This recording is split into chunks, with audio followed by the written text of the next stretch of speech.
Welcome back to part 2 of our summit. My pleasure to have with me here on stage Steve Pinkos, who is the Senior Director of Security Policy at Intel. Also Nazak Nikakhtar, who is the Chair of the National Security Practice at Wiley, Rein law firm. And also Roger Robinson, who's the Chairman of the Prague Security Studies Institute. Welcome to you all. And I know that earlier this afternoon, we heard a lot about AI, a lot about semiconductors, a lot about chips. And I know that most of you, if not all of you, have heard of the recent news that just a little more than a week ago, the Biden administration tightened its restrictions on the export of AI chips as well as manufacturing equipment to China. Major development. This is just one example of the export controls that are intended to protect technologies that have national security or human rights implications. So I'm going to turn the first question to Nazak Nikakhtar because she is also the Export Controls Commissioner on our Global Tech Security Commission here at the Kroc Institute.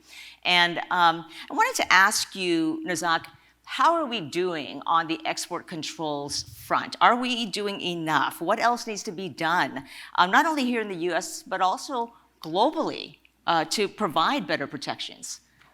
Yeah, thank you for the excellent teeing off question, and it's really a pleasure to work with the Commission and to be here today. Let's start sort of with the basics. In terms of export controls on semiconductors, we're late. We're about 15 years too late. That's why you're seeing very dramatic, that's why we're all seeing very sort of dramatic type export controls. At the same time, one has to logically recognize that if you are too late to export controls, and China has raced ahead in terms of incredible, heretofore unimagined technology leaps where we didn't, certainly didn't expect in semiconductors, then sort of where do we need to go? We also in the United States fail to recognize in the government that export controls is very much a tech transfer issue, but it's very much an economic issue, the base that we have, the industrial base that we have. And we fail to understand export controls in those two contexts. It's usually about tech transfer, which kind of comes to your question. We're not doing very well at all in terms of export controls with respect to China, because we are, first and foremost, still taking small bites at the apple. Our rules are like sieves, pretty much. They have a lot of loopholes that the Chinese circumvent. Let's be clear, I'm also an international trade attorney. China circumvents. They're really good at circumventing. They circumvent trade laws, they circumvent export controls, they steal IP, all of that stuff. So you have to do a better job of having ironclad rules. But at the same time, what are we doing? China's engaging in overcapacity in semiconductors. I predicted this, as early as in 2018 that this was going to happen. We had some basic indicators suggesting that that's going to happen. But we're still exporting to China the manufacturing equipment they need to engage in overproduction, overcapacity, and those 28 nanometer and above nodes that are 95% of the commercial market, 99+% of the defense market. And you all know how industry works. You really need the basic commodity type stuff to fund investment in next-gen technologies from that commodity sector. And if China is wiping out that commodity sector from the rest of the world by engaging in overcapacity, flooding the global markets with cheap chips, and basically wiping everybody out of the industry, we're not going to have companies left to invest in next-gen. So export controls has to make an improvement by closing loopholes, thinking about the stability of the industrial base that we have. And the final point I want to say about this is that I know it's painful for industry. EPA regulations, by analogy, are painful for industry. 2030, 2040, 2050 EPA compliance guidelines. Export controls are the same way. There's no question, there's no doubt that there is going to be pain. But the other way for the government to improve the way it is implementing export controls is to not just drop the shoe immediately and leave companies scrambling, but to be transparent, set guidelines of how we need to start moving markets away from China and integrating with our allies, integrating with the rest of the world, and benchmarks of how we need to shift so companies, much like environmental regulations, understand how they need to adjust and they can move right now to plan for 2030, 2040, and 2050. So when you're talking about there's risk, right? You're talking about geopolitical risk as well. What will happen if you don't put certain regulations in place? And it makes me think, Steve, from your position at Intel, it is, how do you walk that tightrope, right? You do business internationally. And I know that you have spent more than 25 years in Washington working on policy prior to joining Intel. And how do you navigate that landscape? How do you know who to sell to, what to sell, how to navigate the geopolitical risk, and also talk about how important are leading edge chips right now to national security? We hear a lot about it in the consumer context, in artificial intelligence, in ChatGPT, but what about national security? Yeah, great question, and thanks to the Kroc Institute for providing the opportunity to be here today with fellow panelists. And if I also could just remark off the top and coming off that video, Intel employs over 10,000 people in Israel. Our hearts, our energies, our prayers are with the people there, our employees there who are extraordinarily resilient. We continue to operate as hundreds of employees are being called up and you're trying to support their families. And so the Intel family is definitely with our friends and employees there. Very, very complex set of circumstances here. What I would say off the top is that a robust American semiconductor industry is critical to American economic and national security. And today, as Nazak said, there's a lot of overlap between what is economic security is often national security. We learned some lessons from the pandemic. And so first and foremost, rebalancing the supply chain is very important. It's very well documented that more and more chips, both on the lower end and the advanced chips, are made in Asia. For Intel, we've largely been in the United States, Europe, and Israel for fabbing chips. So irrespective of the CHIPS Act, which we heard a lot about thanks to Senator Young, we appreciate his support.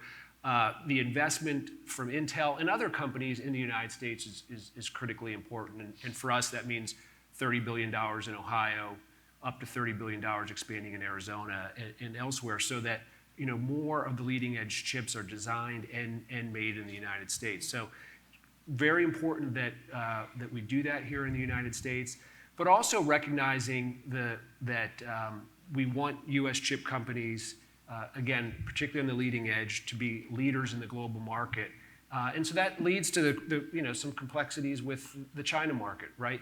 American companies, not just Intel, many others, do business there. So I think the government is trying to get that balance right between national security, making sure that U.S. technology is not used in the wrong way, while at the same time trying to keep American companies strong and global leaders. And I actually just want to add that as the U.S. and CHIPS Act is top of mind for lots of folks, as we build capacity here, we also have to really be mindful of the fact that the chips that we're building, we're competing head to head with China on the exact same chips, right? The same node levels, same applications. And so the U.S. government is going to find itself very soon in a position where it has to protect the value of the investments it made through the CHIPS Act from the onslaught of the cheap Chinese chips that are going to come into the United States, whether incorporated into a finished good or not. And so I think this is all going to lead to more trade restrictive measures, whether it's anti-dumping, whether it's other forms. At some point, the U.S. has to grapple with the fact that we're making investments and we need to protect the value of the investments that we made here. So let me broaden out the conversation then from chip companies to tech companies at large as well. And I want to bring you in at this point to the conversation, Roger, because you know that I spent 20 plus years as a TV journalist in San Francisco prior to joining Keith to help him with some initiatives, including the Kroc Institute for Tech Diplomacy. And throughout a lot of the stuff that I've covered over the years, everything from politics to economic crises, we don't really do a lot of coverage on the connection between the private and equity markets and the actual funding of these various technologies and that connective tissue between money and tech. So I wanted to ask you about that. Can you just illustrate for us, how funding from capital markets and from private equity flows into tech? What is that connective tissue? And address the point that I think millions of Americans don't even know that the money they invest in funds, that a percentage of that does go to funding things they don't even believe in. Well, indeed, all of that's true.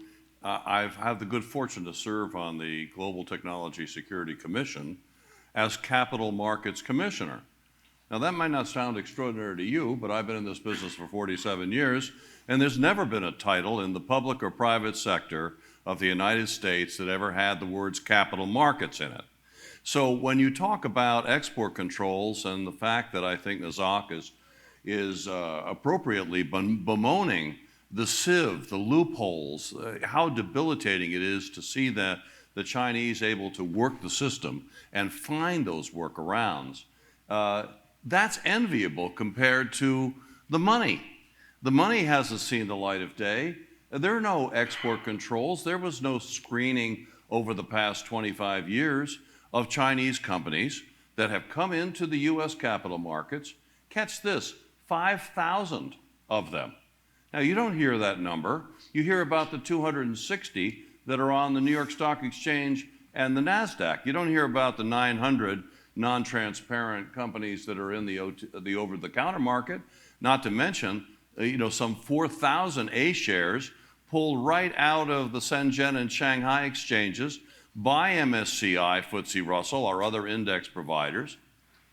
On their authority alone, no regulatory oversight whatsoever, no due diligence whatsoever as to who these folks are, and they go right into the products, the exchange-traded funds and mutual funds of the BlackRocks, the Vanguards, and State Street primarily, those three pairings. So it's an acute problem. I mean, if you look at the number of, first off, if you think about the money, we're talking about trillions of dollars moving from the investment portfolios of unwitting American investors, over 100 million of us, into the coffers of the Chinese Communist Party and the PLA. The reason that they're a near competitor militarily is because we've picked up that tab. The United States has 66% of the world's liquidity, roughly speaking. Our capital markets are roughly the size of the rest of the world's combined. We have the world's reserve currency. The global financial domain is a domain that we utterly dominate. But have we ever used an inkling, a shred of our leverage? Have we ever really tried to make plain that we're not going to be in the business of funding our greatest existential adversary? Answer no. Who are these companies? I'll tell you who they are. This is all knowable. We've done the research. These are companies that are equipping concentration camps, trafficking in slave labor, aiding and abetting genocide, constructing and militarizing the islands in the South China Sea, building the new generation of aircraft carriers as well as advanced weapon systems like hypersonic glide vehicles that we read about, new generations of ICBMs targeting our families and our military. I mean, these are the facts of the case. And we just did a study on Vanguard. There were hundreds of Chinese companies in Vanguard's products that were along the lines I'm talking about, including those sanctioned by the United States. In the name of God, you'd think that sanctioned companies should be prohibited from being in the investment portfolios of the American people. Not a peep on this. I don't think that even though there's been 2 executive orders, one from Trump and Biden, you don't have one capital market sanction in place today vis-a-vis those 5,000 companies, and probably 1,000 of them are on the Commerce Department entity list. For goodness sake, if they're on the entity list, it's because they're bad actors. Why should we be funding these folks with our money? This is not some distraction. This is the people in the room. So there has been wild levels of fiduciary malfeasance on Wall Street, Not one of those companies is compliant with federal securities laws, no material risk disclosure, no rule of law, the list goes on, no corporate governance, and yet they get a free pass. Roger, pardon the interruption, because you just mentioned securities laws. That made me think of something Senator Young talked about earlier, right? When he said that, maybe we need to make index funds, investment funds, ESG compliant. And he thinks the most appropriate entity for that would be the SEC. Do you agree? What do you think about that? Well, the SEC, Treasury, and the National Economic Council suffer from the revolving door syndrome. The former head of NEC just until recently was BlackRock. The number 2 guy at Treasury is BlackRock. And this has been common, not just this administration, the previous administration. So frankly, the security community has bequeathed this vital portfolio to economic and financial agencies of government that are Wall Street friendly, that haven't done a whit of work in terms of our security, because it's bad for business, it contracts their investable universe, it's seen as interrupting the free flow of global capital or disadvantaging the competitiveness of our capital markets. This is rubbish, ladies and gentlemen. So this is the kind of problem we have. You can't turn this thing over to Treasury, the NEC, and the SEC, for goodness sake, and we're seeing evidence of it every day. Can I also add, I want to put a dimension on what Roger just said, because he's absolutely right. One, just forced labor, right? We have these forced labor laws. We're really not going after the Chinese companies. But I really want to stress something, and this goes to Roger's point. If we were in a war with any adversary today, we do not have the supply chains, and I want to emphasize, we do not have the supply chains necessary to build military equipment, which essentially means our military capabilities, we have one strike capability. And what's happening? All of these companies are going to the US government and saying, please give me money so I can build capacity to do X, Y, and Z. The government's stretched on resources, and how many trillions of dollars do we have invested in China? We can't invest in our own companies to build capacity that we need for secure supply chains that are very relevant and integral to our defense capabilities, yet we're transferring the capital of China to enable China to be more resilient and certainly build out its military capabilities. It is absurd that we're doing that. Okay, so you're both bringing out really good points. So this is why we have the Global Tech Security Commission at the Kroc Institute, right? And I know you're both commissioners and you're supportive of our work. Thank you very much, Steve. I want to just take this moment then to say, given all the national securities that you have just laid out regarding, the funding, the connection between money and tech and other security concerns, why do we need the Global Tech Security Commission? What gap is it filling? Nazak, you can May I take that? I knew you would raise both hands. Look, the government, there's challenges in the government, and even the most well-meaning people in the government have problems along the lines of, you have cabinet members fighting with each other for turf, et cetera. You have people, well-meaning people, really good, smart people in the government who've been in the governments for so long. And at some point, and I will tell you, I started my career in the government, you become dissociated with reality, right? And the benefit from, the ability to kind of be on the cutting edge of everything when you're in the government, you have a very sort of limited portfolio, is a constraining factor too. So these are all the realities that we're dealing with. And this is why what we're doing here with the Kroc Institute, the commission, is so integral, essential, not only bringing in, convening a bunch of really good experts who have their finger on the pulse, but we have the appetite, we have the desire. We're not constrained by X, Y, and Z who won't let us produce a paper or a policy decision that has to do with X. We have the flexibility and the latitude to take our imaginations where they need to go to implement sound policies, and we have the resources, we have the connections within the industry, within the government, within other think tanks, within foreign governments to shape policies, and really the term I like to use is shape policies in a meaningful way and give it to the government on a silver platter, save them from the resources, but really bring the expertise that we have to bear and giving the government the tools it needs to move forward in the manner we need to, and expeditiously, because time is running out. I mean, sorry. Go ahead, I was just going Roger. to say, Mung and Keith have it right when they keep repeating, and is never hearing it too much, technology must advance freedom. I would add, our money must advance freedom as well.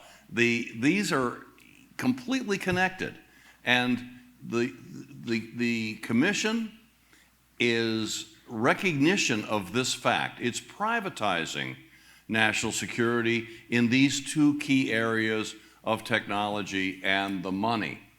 And that is new, in my view. I mean, again, this capital markets idea has never seen the light of day until Keith walked into the picture. So that's where we are, and we have this holistic approach of folks from the private sector, public sector, both sitting and former, academia, NGOs, in one consolidated effort to get this right. Because if we turn over the standards and norms to the Chinese, you're turning it over to a totalitarian police state, let's be clear. And we will lose the whole show. Folks are not exaggerating when they say that. And the trillions that are moving away from our domestic investment over there for their PLA modernization and military civil fusion program, this is the kind of thing that needs to be stopped by a massive sanity check. And that sanity check, among others, is the Global Technology Security Commission and the Kroc Institute more broadly. And I just want to add that the brilliance of the two words, tech diplomacy, right? That means something. That means that as we're trying to move away from economic supply chain integrations with more malign actors, we have to integrate our supply chains with our allies, and that's where tech diplomacy comes in. Interoperability is very important. We need to pool resources with our allies. We need to share technology with allies. One, because we've got to sort of help each other advance, but more importantly, equally as importantly, I should say, economic substitution. You have to substitute away from one market, which is problematic, and substitute towards other markets to make up for lost revenue. And when you look at economic models, moving supply chains away from China and integrating with allies gives you faster GDP growth. Obviously, the absence of it's very limited tech theft capabilities, and the sheer integration gives us technological advancements that are beyond what we're currently considering in the ecosystem with the current status quo. I was just going to add that, in terms of the importance of organizations like the Kroc Institute, public policy was not really designed, or at least perhaps the government's not capable of developing public policy on its own. I mean, the best policies are made and then implemented when the private sector, when thought leaders, when organizations like the Kroc Institute are working with government to germinate and, again, implement policies that are, impacting particular industries, but, more broadly, the economic and national security health of the United States. So there's, an important and critical role for the Kroc Institute to play in that And regard. you can distill it down even further, right? Because we talk about policy at a broad level, but you can just even have that funnel go down to the individual. And I'll just take myself as an example, right? You heard CEO Michelle Gatta talk earlier about how her mom is from Vietnam, and I'm from Vietnam. I immigrated from Vietnam as a refugee at the end of the war, fleeing the communists, in April 1975 as the tanks rolled into Saigon. And I mean, to give up your home, your life, your friends, your relatives, get on a boat, which is what I did with half my family, and the other half escaped by other means. But to give all that up in pursuit of freedom, that says a lot, right? You're willing to sacrifice everything just to have freedom. And so what you guys are talking about here on stage, for me, is just not policy. It is like sort of the story of my life. And so what I would really appreciate from hearing to hear from all of you is, what does the new world order look like? I mean, where does the U.S. and its allies go from here? What does that new world need to look like with the work of the Kroc Institute to ensure that Czech does advance freedom? Well, you're talking about the sacrifices that you and your family made, what you gave up. You know, Wall Street won't sacrifice fees, much less their livelihoods, their families, etc. And no one's demanding that they do so.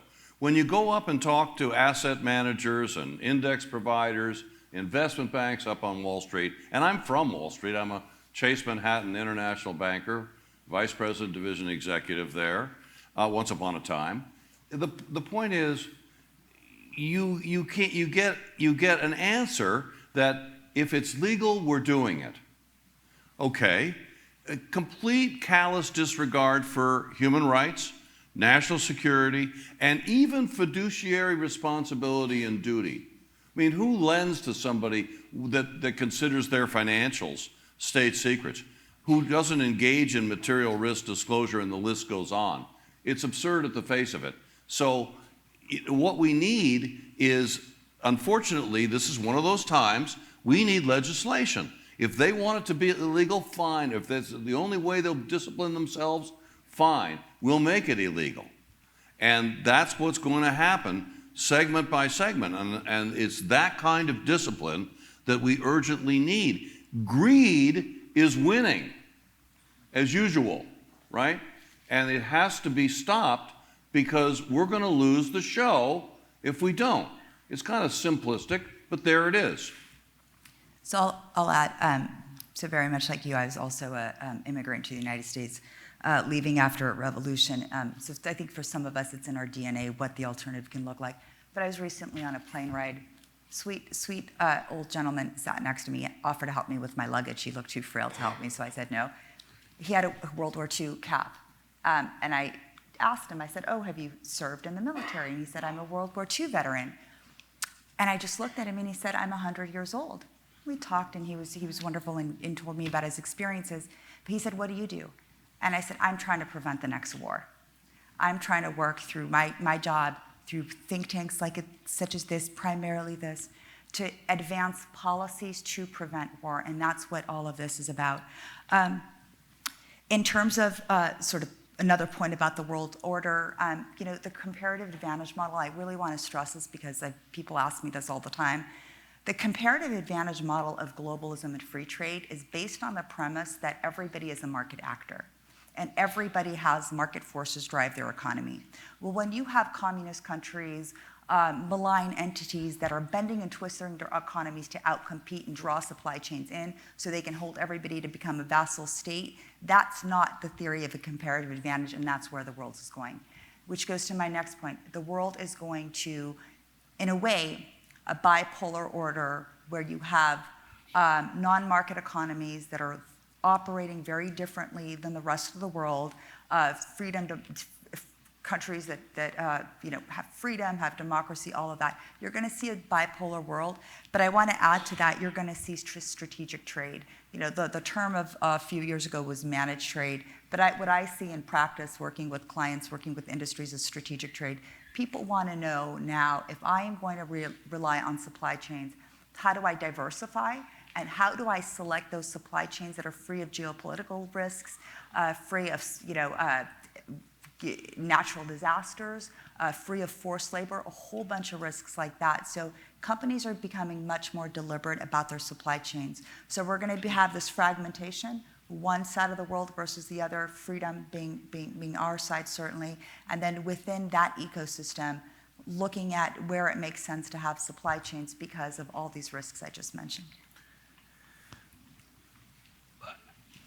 A lot's been said, but I would add, I guess from a personal, non-corporate perspective, that that free people, free nations, and free enterprise have done more to uplift folks than any system of government or man-made organization that we've seen. So again, an organization like this whose core tenets is trusted technology and freedom is very important.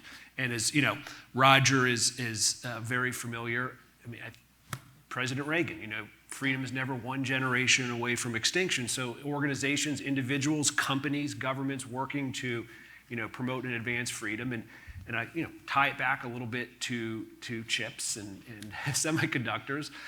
You know, in terms of clean tech, I mean, everything's becoming more digitized. You know, as Pat Gelsinger likes to say, you know, semiconductors in terms of geopolitics are like oil of the past, right? And America has been stronger as a nation when we grew our indigenous domestic oil and gas industry. It shifts the geopolitical calculation with as we see in Russia and the Middle East.